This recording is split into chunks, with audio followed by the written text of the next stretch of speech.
Hello, this is your favorite loan officer, Joaquin Caballero. I just wanted to say thank you for submitting your loan application. If you're watching this video, that means you have submitted a loan application. I'm taking a look at it, and so far everything looks good. You are indeed pre-qualified. Now, does that mean you could go out there and make an offer on a property right away? No, unfortunately, it doesn't. We want to get you from pre-qualified up to pre-approved. And in order to do that, I need to request a list of additional documents that you need to send in to me. And once I verify all the information on those documents, make sure it matches up with what's on the loan application, then I can upgrade you to pre-approved. I like to schedule a short 15-20 minute phone call where we can talk about what it means to be pre-approved, go over the numbers, answer any questions you might have, and then you can go right out there and find that brand new house. So hopefully you're motivated. Watch this video, see if it answers some questions you might have, and then get in touch with me if you have any additional questions. So let's go right through it. Loan application best practices. That's what we're doing. So sending me documents. That's what we're going to go over. Best practices. Whoops. Well, I skipped that slide, but you can send them to me one of three ways. You can scan them to me, try to find a scanner. You can fax them to me. I'll give you my fax number at the end of this presentation, or you can upload them into the portal. So we'll go over all that, but the main thing is to try to send as many documents as you can in PDF format. PDF format, that's the standard format that the mortgage industry accepts for documents. It makes things nice and easy, helps my team kind of make sure that we focus on your loan and not on getting all the documents nice and clean and in the right way. So let's go through these. One thing to keep in mind, you're gonna hear me like a broken record. Do not send screenshots. Do not send screenshots. So please, I know everybody uses their phones these days. Don't just take a picture on your phone and text it to me. Can't use that. I recommend downloading a scanner app on your phone. There's a list of them that we'll go over here later on in this presentation, but those are really good features for people who may not have access to a fax machine or a scanner.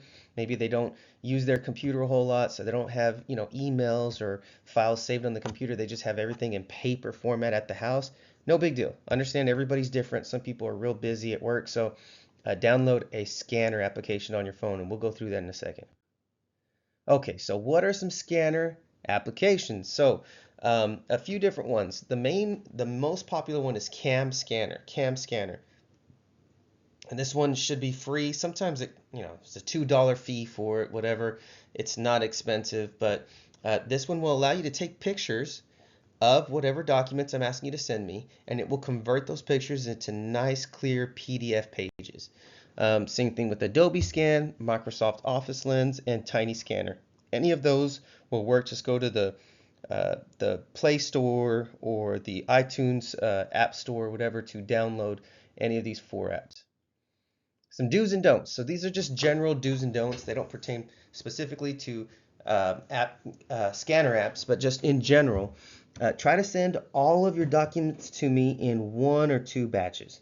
Sometimes people send me one page at a time, and there could be 8 pages to your bank statement, or even worse, they'll send me one page at a time and one item at a time. And there could be, as you're looking at this email, there could be 6, 7, 8, 9, 10 items and asking from you. So if you send me one page at a time or one item at a time, we are all human, so there is a chance that me or somebody on my team might let one or two of these items slip through the cracks.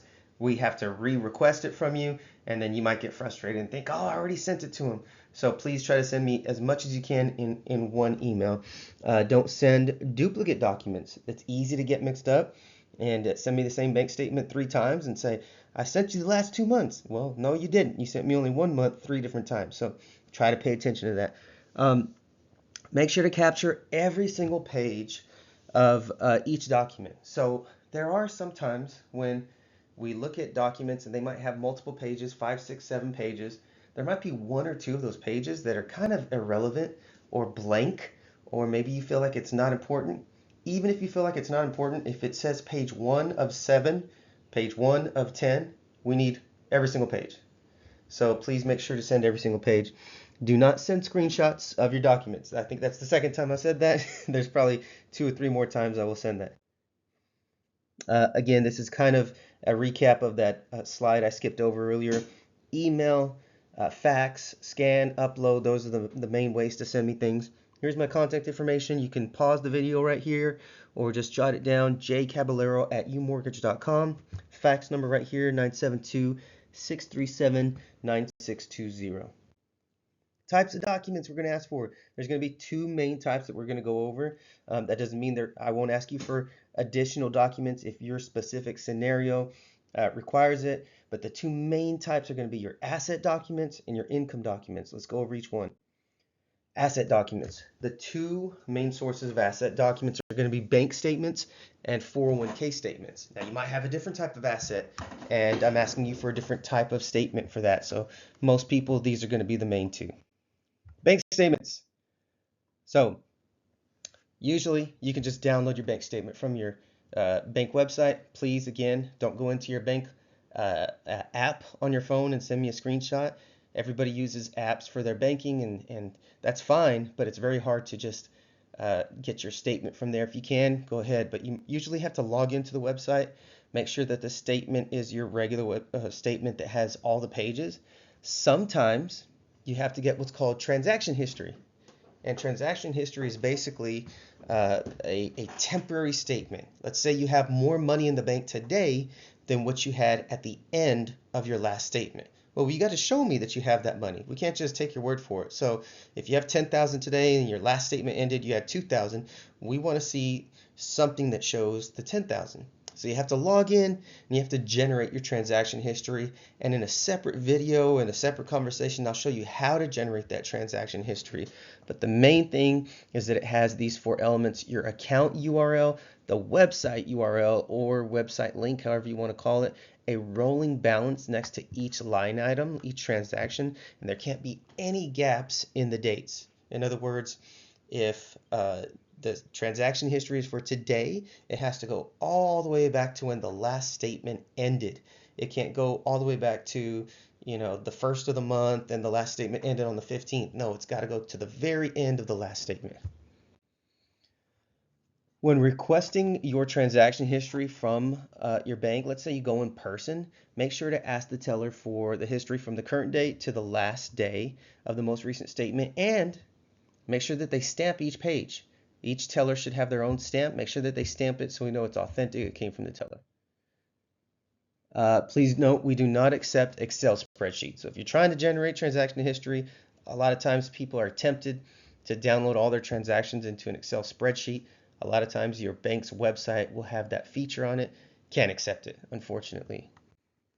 401k statements. Usually these come out every quarter, meaning every 3 months. So just get your last quarterly statement. You also need something called the terms of withdrawal. Now this can get confusing because terms of withdrawal is kind of a mortgage term. In the real world, in your employer's world, they might be called something else. Essentially, what the terms of withdrawal are the fine print for your 401k plan.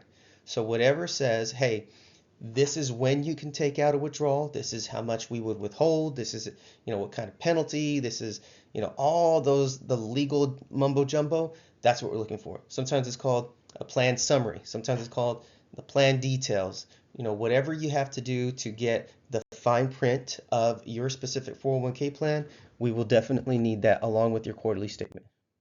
Income documentation.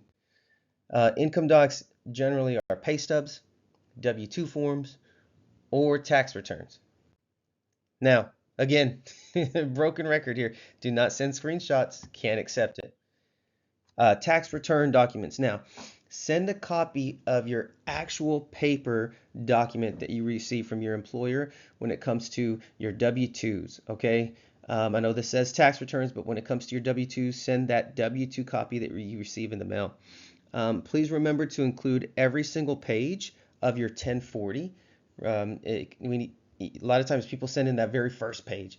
We need every single page, even if it's 25 pages, every single page of your actual tax return from last year.